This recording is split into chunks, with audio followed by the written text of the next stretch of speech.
Hello and welcome. This is Working Class to World Class. But before we go any further, I do have a little favour of you. If you could hit that follow or subscribe button, then that would be a massive help. Thank you. In this episode, you will hear the awe-inspiring story of a young boy who grew up as a refugee. He had absolutely nothing, and he built his way up to become one of the most respected men in advertising. Breaking through the barriers of adversity. I'm Lynn Lester, and this is Working Class to World Class.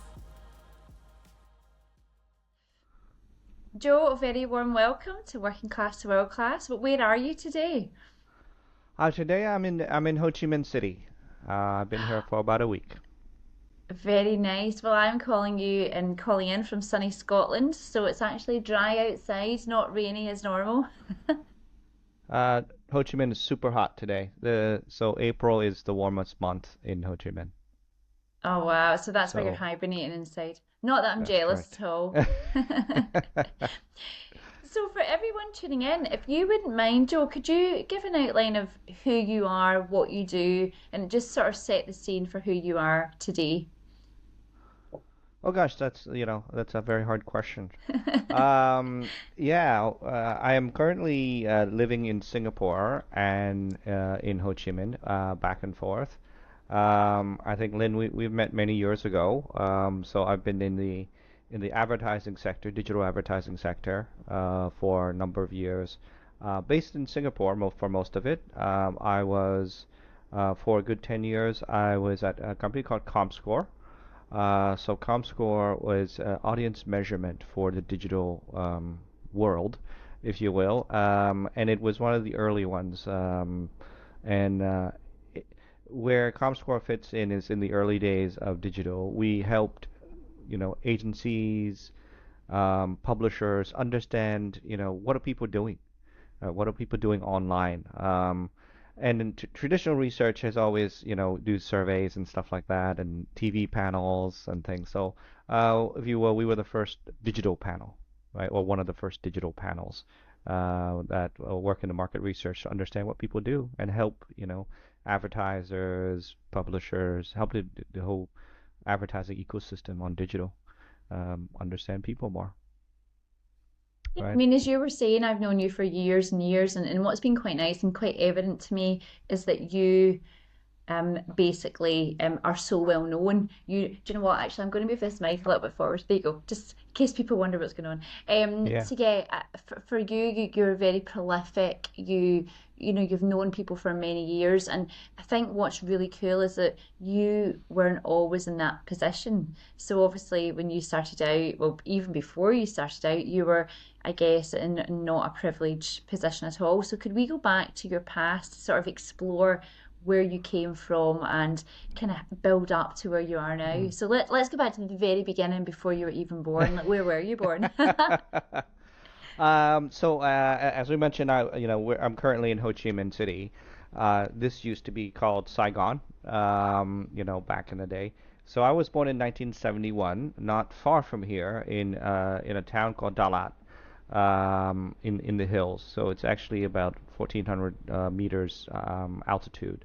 So yeah, I was born in Vietnam in 1971. And for those of you who know history, that was before the war ended, the Vietnam War, and that ended in 1975. So my family, was here. I was born here, and then in 1975 was when the war ended. Um, and a bunch of people left Vietnam. A lot of people, left Vietnam at various times. I myself, we were supposed to leave in 75, and some of my family did, my extended family, my aunts, uncles, myself, my sister, my mother. But we literally missed the boat in 1975. And so while some family left, we stayed behind. I was in Ho Chi Minh, which then became Ho Chi Minh City in 75, from the change its name from Saigon. And then, yeah, so was there here from 75 to about 79. There were different. Yeah, in '79, the family and I, extended family, left Vietnam by boat. We were the boat people. For those that remember, back in the late 70s and into the 80s, there were a lot of Vietnamese refugees who left Vietnam by boat and scattered around, Southeast Asia. Some went to Hong Kong by boat, some went to Australia, even that far, and Thailand and Indonesia, Singapore, and Malaysia. So we left in 79 by boat. Took about 5 days and landed in Malaysia. And there's a longer story around that, but the short story is I was refugee. We spent a year in on a refugee camp on an island off of Malaysia, um, and then emigrated to America in 1980. And when I got to America, again, I didn't know any English at that point in time, and I was 8 years old at that time. So I landed in Baltimore, Maryland, and that is on the East Coast, not very far from Washington, D.C. It's between Washington, D.C. and New York, right, on the eastern seaboard of the U.S. Um, yeah, so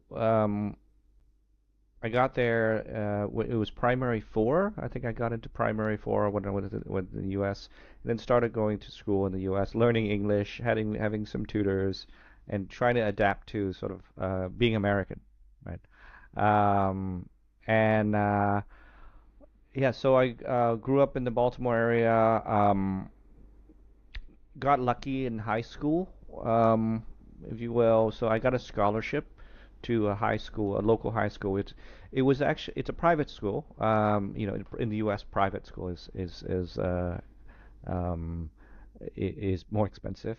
But I got a scholarship to Gilman, which is a private high school. It's the first day school in America. That's history, as opposed to boarding school, private day school.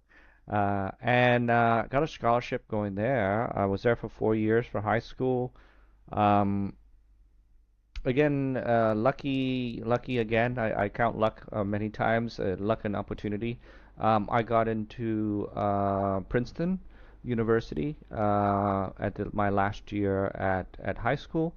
So I went to Princeton. I matriculated at Princeton in 1989, the fall of 1989, in engineering, mechanical and aerospace engineering. So yeah, I went to one of the top universities in America for an undergraduate degree in engineering.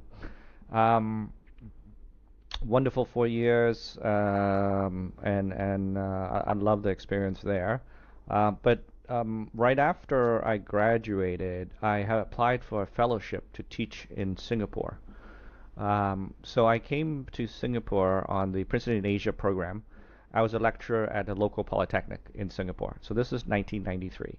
So I'd been in Vietnam from 71 to 79, Malaysia for 1 year, and then U.S. in 1980.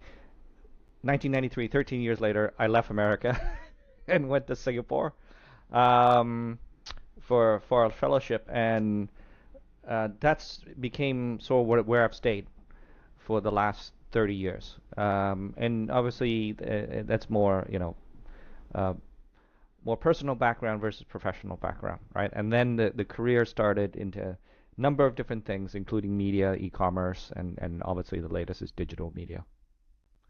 Wow, well, you make it sound very easy and it sounds very colourful as well. But I want to go back, I want to tap into the early days. So Yeah. that's a real kind of nice whistle stop tour. Mm. As you say, you could get into it in much more detail. But for the point of this, let's just sort of interrogate a few little parts. And what I would love to do is to have a think about the time in Vietnam. So obviously times were tough, there was a war, there was lots of stuff going on. But what do you remember of your childhood there? Honestly, not much. I have images. My father, my birth father, died during the war in 1973.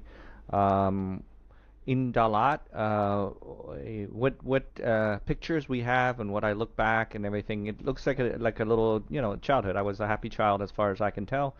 Um, But then 75, it was tougher. We were living, we're sharing apartments, 10 people to a small room, that kind of environment, and living with relatives, moving back and forth.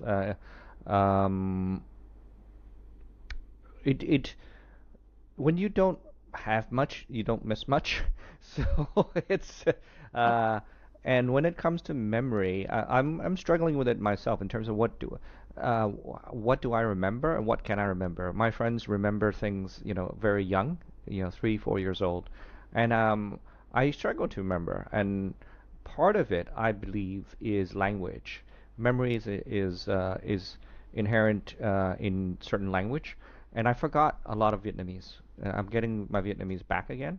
But if you think about it, the first 9 years of my life, whatever I remembered would have been remembered in Vietnamese. And when I went to America and I became, I have no accent right now, obviously, right? I'm fully American as far as and it is essentially my native language. American English is my native language. So I've forgotten a lot of Vietnamese. I'm getting it back again, and I can speak naturally. But I guess my point was that memory was tied to language, and when I forgot the language, I forgot a lot of things. Wow. That's a big thing, isn't it? Because I actually never thought of that. I only speak English in very slang Glaswegian. But Mm. I only speak English, and I, I guess you're right. Like, I suppose if you're living a life in a different language and then you move, it sort of almost seethers, your Yeah. memory. And you don't remember in pictures then, so you think it would I see mainly be some in language? pictures. Yeah, I see some pictures and everything. But again, this is a long time ago, right? I'm 50 Yeah, some years old now. But yeah. So yeah, the refugee island was another one. I do have more distinct memories, right, of 79 through 80, more images when I was on the refugee island in Malaysia. And that yeah, again, those are better images and some video, right? Not just yeah, display of things there. And you sort of come out of that. I guess I come out of that with a better view uh, of how I settle in the world.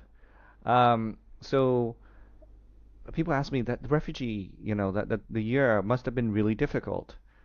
And I always say, well, mm, yes and no. If I were an adult at that time and I had no idea what my future would be and I was concerned about it, yes, it would be very stressful. But I was a 8-year-old kid on a tropical island. It's a refugee camp, but it's a tropical island. I had no schooling for roughly a year, and my hair was bleach blonde, and I had no cares in the world, right? I wasn't worried about about the future as much as just like, okay, what's food? And you know what food was what the UN uh, um, human HRF, human UNICEF and all that stuff, what they provided, which was rice and sardines. And you know what? That's staple, and you get used to that, and you don't think much about it, right? But I look back at the time on the island relatively pleasantly as a kid. yeah. Children are, as I learned, children are quite adaptable. You're very resilient. Do you think, when you look back, how was it for your mum? Did you ever get a sense of if it was tough for her? Because I can imagine she had a lot of worry on her shoulders. More than anyone else. She's an amazing woman, and she's, yeah, there should be a book written. There are many stories that I, that some of which I was there, and some of which, I hear later on. She spoke a couple languages. She volunteered. So when I was on the island, she volunteered to help with the UN to process refugees and stuff like that. Other refugees, because she spoke English and French, and was actually very active and was, instrumental in getting us on the boat to begin with, negotiating all the stuff beforehand and looking for, different ways out at that time, and did a lot of things. Yes, so she's the one with the most worries and about the Yeah. future. But yeah, and I guess more or less protected me from worrying too much because what can a kid think about? We can't actually comprehend that much at a certain age. Yeah, absolutely. And I guess the job of a parent is to shield you from harm's way. And the Mm, fact that your mum hustled her way onto the boat, she got you out of the country at the time, and I guess t today you probably owe your mum a lot of gratitude. I'm sure you show it in your own yes. way as well. Yeah. Yep. Yeah. I do. And so when you went to America, what was it like? Did people accept you for who you were, or was it hard to sort of fit in and integrate? No, I needed integration, only because it depends on where you land, right? As refugees, back then, you don't necessarily have a choice. Yeah. I had an aunt who was in Baltimore. She was sponsored in 1975, so she was already in that area. She then sponsored us. Now, Baltimore is not, it's not known for being the center of Asians or anything else. It's not California, right? It's not New York City with its own Chinatown. It's not that stuff. So in Baltimore, we were we were different. But there are within my high school, for example, there were Korean Americans, there were Filipino Americans, Chinese Americans, but not many Vietnamese Americans in Baltimore at that time. So Yeah. yeah, we were definitely different. Um, and depending on which school, so that's high school. But my sixth grade, for example, was in inner city Baltimore, right? What we call inner city Baltimore, which was predominantly poor, predominantly black, predominantly the lower middle class. Yeah, and so that I definitely stood out, right? In that kind of neighborhood. Yeah. Were people friendly? Like, did you ever have a hard time in the playground? Um, Probably, and I do block. Yeah. um, I mean, I have friends as well, but I don't think I probably got teased. I got whether I understood it or not, the language capability at that time, whether I understood it or comprehended or cared about it. It was always you know your friends, you have your friends, and you just hang around with your friends. Yeah, Yeah. I mean, where I live, like, I was born and bred here, and so I get bullied at school, and that was me coming from the area, but kids just mm, found a reason, and it was torturous for about 6 years of my childhood. I got bullied every day. So the reason I asked the question is I can only imagine how hard that must have been for someone who didn't come from the country at the time. They were integrating, you were clearly different, and children are just bloody cruel, aren't they? can be, yes, yeah. Yeah. Well, you survived it. You lived to tell the tale because obviously, look at you now. You're obviously stronger. I'm sure you're a lot more successful than a lot of those kids. So, hats off to you. Everyone have their own path, right? Everyone, and I have, Yeah, and everyone defines their own path, and I define my own path, hopefully. you do. And so the Yeah. language then. So you were saying you obviously learned English because you came over. You could speak the language. Do you remember going back that far, what it was like to try and learn something new, or do you think it was just you just adapt as a child?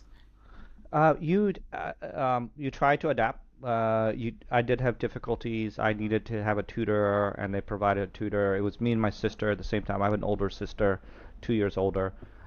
So Hmm. we were always together, and then there were tutor sessions as in the first few years, right? And then after a while, you just have to adapt. I remember, I think I was probably around 12 years old when I was sort of in bed, and I could switch in my head. I could switch languages. I could think in Vietnamese or I could think in English, right? And then it was like, oh, I could switch back and forth. But then what language was I more comfortable in? And that's when it was English, right? And the Yeah. swap happened about 3 years in, when you're fully immersed in the culture. And you start to gravitate towards the normal, the language that is the language of the Yeah. land. There you Yeah. go. Well, you're very fluent now. You're better than me. And Yeah. what about your mom? What did she end up doing when she came over? Oh my gosh.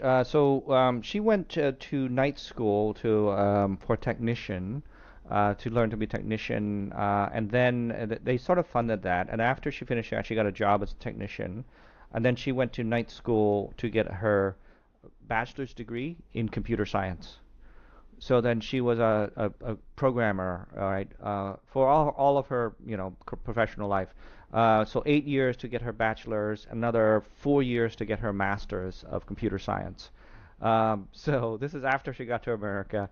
Her English is, not as good as this, but Yeah. um, yeah, but she worked hard, and yeah, so she was a programmer for a number of different companies. UPS was the last one that she worked at before she retired. And growing up, I mean, for me, computers, digital was normal because I had that. I had the Apple IIe, the early Apples. I had punch cards at home because she would bring punch cards back home. If you remember the punch cards on how computers actually used to read programs, right? You read them on I a know. bunch of punch cards. Wow. Floppy disks, so the early Yeah. tech. Was influenced by the fact that I had stuff at home, and I was more and when I could in middle school and high school I was learning programming, Pascal, Basic, the early programming languages and stuff like that. So that was with me even when I was in high school and middle school, in the early days of digital, if you will. And that was influenced by my mother. And yeah, she's a type of coder that uses the normal Word doc, right, to do her coding. None of this, studio, none of this stuff. She wants to see the actual Word, the actual code, and she coded at that level. Wow. I mean, your mother must be, and she definitely is an inspiration because if you think about, what must have been going through her mind, as a young lady having a child, or her husband's, passed, and then she's got to come get you on the boat for a start, get you over, and then she then starts building herself when you're obviously settled. Mm. So I guess, through her life, she probably had quite a lot of pride and a lot of hustle and drive. Yes, absolutely. And yeah, but it is, I guess it is for her children, for me and my sister, Yeah. all that stuff as well. But now she's retired. So in the mid 80s, she met and married an American from the Baltimore area. So my stepfather became a big part of my life as well. Probably the reason why I speak perfect American English. Let's not say English, American English. But yeah, to have the a person that is fluent and all that stuff all the time and correct me and everything. So yeah, so my childhood is quite different as well. We were in a city, Baltimore, but we also lived in we then moved to the outside in the boonies, in the countryside. So I Yeah. I also had the countryside, um, experience of running around and fishing at ponds and the farms and stuff like that as well. So yeah, it's I you can't plan it. It's just life is amazing. Yeah, and I think sometimes the more simple things are, the better almost, because why does it need to be complicated? So, just I can picture that scene just fishing and the sort of quietness, and yeah, I can imagine it was pretty serene. Yeah, the yeah.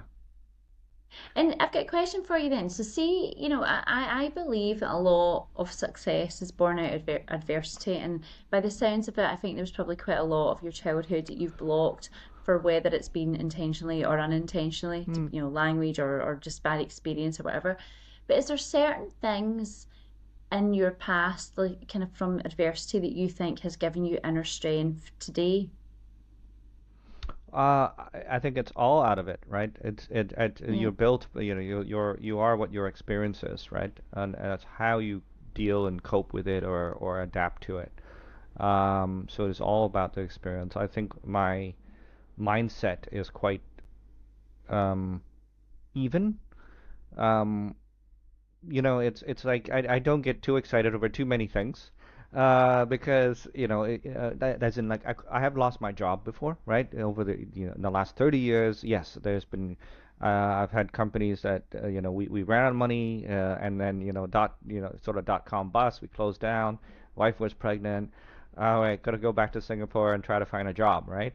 And when those things happen for whatever reason or another, um, it doesn't seem that bad.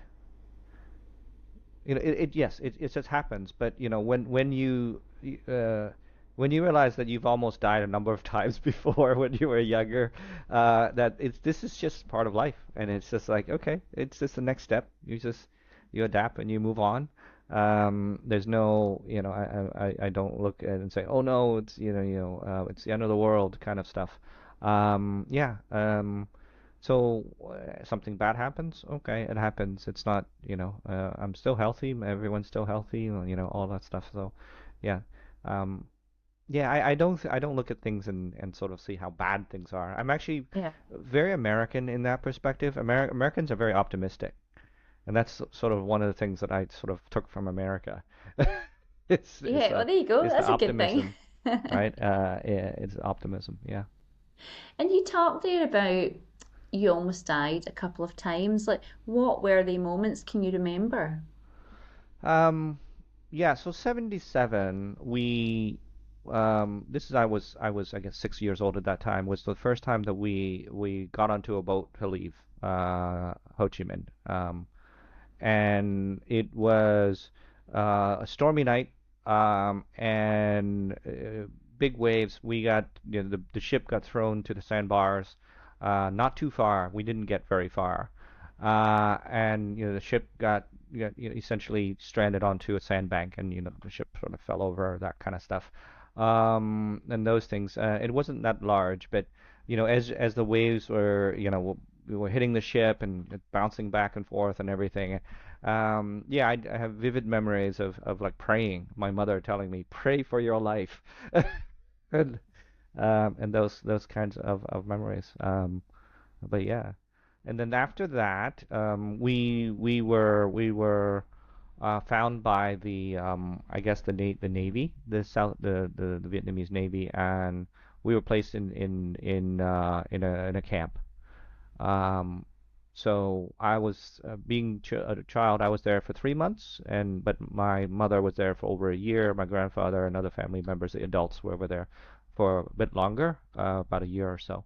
So I left with my sister, and then we stayed with my aunt, um, in Ho Chi Minh, from 77 to 79, when we tried again, right? When we left the second time.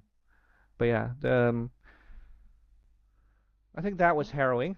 I think the second trip in '79 wasn't as harrowing, but there are incidences there that, again, I don't comprehend it as a child, but I hear back, and my mother was hit in the head with the butt of a rifle, right, in Malaysia, right? And there was, because there was so many influx of refugees. The Navy, the Malaysian Navy, couldn't handle it, and it's not, it was tumultuous times, right? And you couldn't go to Thailand because there were pirates in Thailand, that would take down the boat, and rape the women and steal all the gold, anything that you had, and if you're lucky to be alive to make it through to the Gulf of Thailand. So that's why a lot of people didn't avoided Thailand eventually, and then went other places. But yeah. Wow, I mean, it's just something that you just can't comprehend. Sometimes I feel that we're wrapped up in cotton wool sometimes in other parts of the world that you hear of refugees that come over in boats and people are, I don't think a lot of people are that sympathetic because they're ignorant and they don't Mm. know what those people have went through. But, to hear it from your mouth, the fact that, you're in such weather conditions that it's whether, it's, I guess, a 50-50 if you're going to make it across that channel or water or whatever. Mm. So yeah, I mean, it's just I can't even fathom it to be honest. There were millions of people who left and Vietnam around, for that period of 10 years from 75 to about 85. And there are millions of people who died, right? Yeah. The ships went down for a number of, well, boats went down for a number of reasons, right? And so, yeah, I count us, anyone who was able to leave, lucky, right? And I don't know if the number's 50-50 or less or whatever, Yeah. because there was no record, right? But yeah, there were millions of people who tried to leave by boat and other means. Wow. Um, Geez, oh, and then you've built your your education up in America. So by the sounds of it, you get your scholarship. You went to, is it Princeton? Is that how you say it? Is that right? Got it yeah. right. And and from there it sounds to me as if the tide was starting to really change, where you were starting to build your confidence, you were getting very good at a subject. And then you said you then moved to Singapore. Do you think it was your roots, like coming from Mm, Vietnam and sort of the Asian market that drove you back to there? yeah. Um, Definitely. I was curious about my roots or what I am.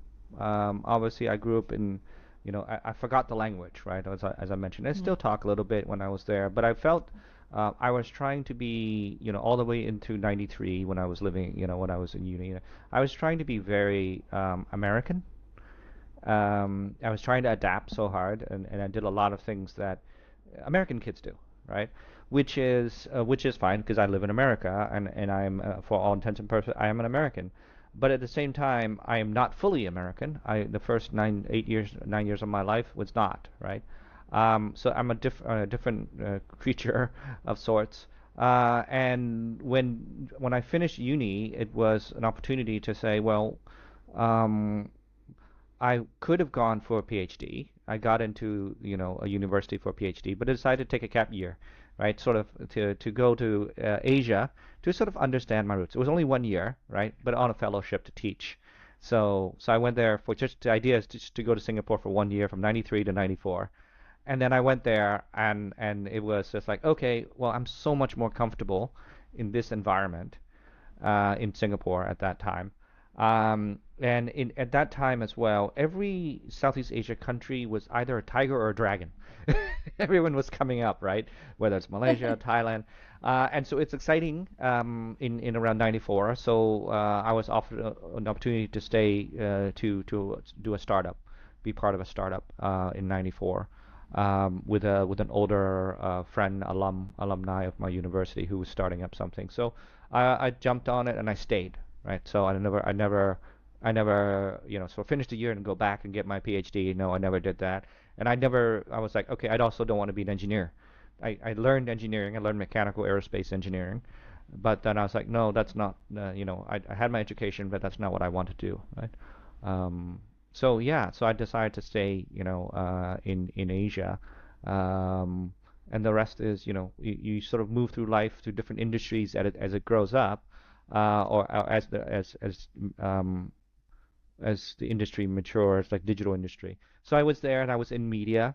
I was at Discovery Channel for in Yeah. the late 90s. So that was when they were launching Animal Planet. So the traditional cable TV, pay TV. So I was in that industry. How I first sort of got into media, right? And but then quickly, me being more tech oriented, I was like, oh, digital, of course, right? Yes, everyone's going to use the internet, right? This is late 90s, right? So when the opportunity come to do a startup around 2000 to do measurement. So I went to Hong Kong with a gentleman named Kevin Tan. I think you know Kevin, right? From IOTA. So Kevin, me, and Louis Boswell, we started an audience measurement company in Hong Kong. It was called Internet Audience Measurement Asia. IamAsia.com. And Nice. I it see what you done it there. yeah, and it had the first PC panel in China before anybody else. Before Nielsen, before Net Value, if you remember those guys at that time, before anyone else. So we had a PC panel in Hong Kong, Taiwan, and China before anybody else. And I was there as the tech. Uh, so I'd been in media, and then but during the early .com days or those .com days, if you have some coding experience, yeah, you could be tech because there was no such thing. Yeah, so I joined them essentially as CTO. So I was scripting, coding, all that kind of stuff for a good couple years as we're building up that business. And then the dot-com bust hit around 2001, but at the same time as 9/11, and then sort of the capital dried up and everything. So I was out of a job. My wife was pregnant with a second child, so then we went back to Singapore. So that was the first digital. But then from then on, it was just like, okay, this is the new media, right? We called it the new media back then, and there were opportunities there. So I just kept it up. I joined a small agency that built websites for hotels, right? Small in a sense, but it was one of the first. Right? It built the first Hyatt.com, the first Intercontinental.com. It built the first corporate websites for those guys, right? So I was there for 5 years. Eventually became the COO of that business before I left and joined a hotel group to run e-commerce, right? Uh, yeah, and this is e-commerce. Gosh, what year is this? 2007. E-commerce back in the day, before, when Google was just starting. Just a little while ago. Yeah. Yeah, so I've been in digital media ever since. But yeah, the idea is I came to Asia. How you find your career, how you find your path is sort of what interests you. I always find it easier to actually figure out what you don't want. Right? So like how did I choose mechanical engineering in uni, right? I was like, okay, well, I don't want to be a doctor because, it's too much work. I don't want to be a lawyer, that's not that. So as a typical, my parents would be like, okay, well, you go be engineer. I'm like, well, okay, I guess I'm good in math and sciences, but what kind of engineering? And then I looked at engineering. I was like, I don't want to be a chemical engineer. Computer science. Well, I don't want to be in front of a computer for all my life. Because I've been coding already, so I was like, no. Yeah. So I don't want to be electrical. I don't want to be other stuff. And so what's left? Oh, mechanical aerospace. Okay, let's do that. Right. So you kind of choose. It's easier to take things that you don't want and then Yeah, see what's left eliminate. over. Yeah. And then see what's available, right? And then choose the one that you hopefully will like the best. And look where you are now, talking to me. There you go. Your path led to this conversation. Yeah, yeah. I'm happy for the path. I'm happy for everything, right? Yeah. Do you ever look back and sort of have a pinch me moment and think, my goodness, I've achieved all of this and look where I started? No, but I mean, you kind of do, but you can't. I don't look at it and take it for granted. I'm just like, it's just Yeah, life. It's just life. Everyone has a different life. Everyone has experiences different things, and this is just my path. And it's not better than anyone else's path. It's just a path, and everyone has their own path, and they have to deal with their families, their whatever it is. And I look at it as um how do I absorb it? How do I cope with? How do I adapt? But it's never been looking back and sort of um, second guessing things or saying what if, right? Because you don't know. Yeah, you don't know. exactly. And I get to sort of, I guess, wrap up. I would love to know if you've got any advice for anyone that, whether they're lost at the moment or whether they just need that little kind of nudge of motivation, maybe when life isn't always working out the way they would like to. What would you think?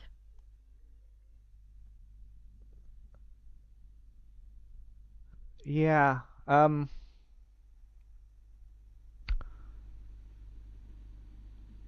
didn't.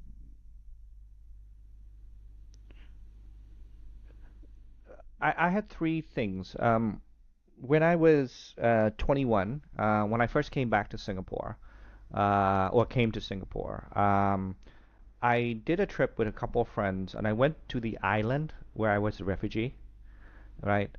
And I went, and we camped there. There was no resort, nothing, right? It was just, so we camped overnight. And I woke up the next morning and I was walking around that island where there's still bits and pieces of recognizable huts or parts of huts left from the refugee camp. And I walked around and I sat, watching the sunrise rise, and I was thinking to myself, what are the three things I want to achieve on my deathbed, right? What are the three things that that I want to say I want to achieve, right? What's and I thought about it, and then I said, okay, I've got my three things. Um, you know, um, I want to have a family, right? That's important, right? So that's one. I want to experience as much of the world as possible, and that is good and bad. You can't just always have positive experiences, right? You can't just be the Instagram life that everyone sees, right? Life is about experiences, so it's ups and downs and everything. So I want to experience, travel, and just experience a lot of things. So that is part of being able to at my deathbed say that I've experienced a lot, lived life, right? So that was two, and then the third one would be if I could leave the world slightly better, right? If I could say that, right? So the three things. Again, it's not I want to be billionaire, right? So freaking bad. It's not that. It's goals that are um, that means something to you, right? It's not about external. It's not about showing off. It's just so to me that's been since 21, right? When I'm sitting on this island, I guess roughly uh, 12 years after I left it, or 11 years after I left that island, and got my education, or 13 years, got my education and everything, and became an adult, right? And I look back and I said, okay, well, and I would say, yeah, um, whatever, I have my three things. Everyone can have their own three things, but make sure they're achievable. I mean, they're not crazy, like, and you don't, on your deathbed, you can't take it with you. You can have a few $1 billion. Yeah. You're not going to take it with you. But what you can take, or what you can look back and appreciate, is what you've experienced, the family you have around you, and hopefully that you felt that you've done something for the world, right? For humanity. And if you have that, if you can say that, then goodbye, world. I mean, you can leave in peace. I mean, I'm not ready to die. Okay, I'm not. I don't want to No, die please, anytime please soon. don't say that. Yeah, Yeah. exactly. No, no, no. Yeah, I'm not ready. I mean, but you have a view of it, right? You have a view that hey, Yeah. we're all mortals. We will die, and it's going to happen sooner or later. But I look, at 21, I was saying if my deathbed, I look back and I can have these three things, then it's a life well lived. Well, on that very cheery note, and I'm so glad you're here. Thank you so much for that. I think, you've just literally summed it up nicely. I guess it's always about just doing what you want to do, follow your passions. If you don't have a passion, try and find one, and then Mm, just try and be a good person ultimately, isn't it? So thank you yeah, very and much. manage And your expectations, right? yeah. Not yeah, and just enjoy everything, ups and downs. It's all part of the path. It's all part of life. It's all part of this journey. Yeah. Great. Well, I'm so glad you made it on that boat. I'm so glad that you turned out with the life that you've got right now because it's just been an absolute pleasure chatting and obviously, of Mm, course, knowing you. So thank you. thank you. I'm only halfway through. I have a plan 100. I'm 50 some years old. I'll be around for another 50 years, hopefully. Loads more catch ups. Of course. Thank you. Thank you very much, Lynn.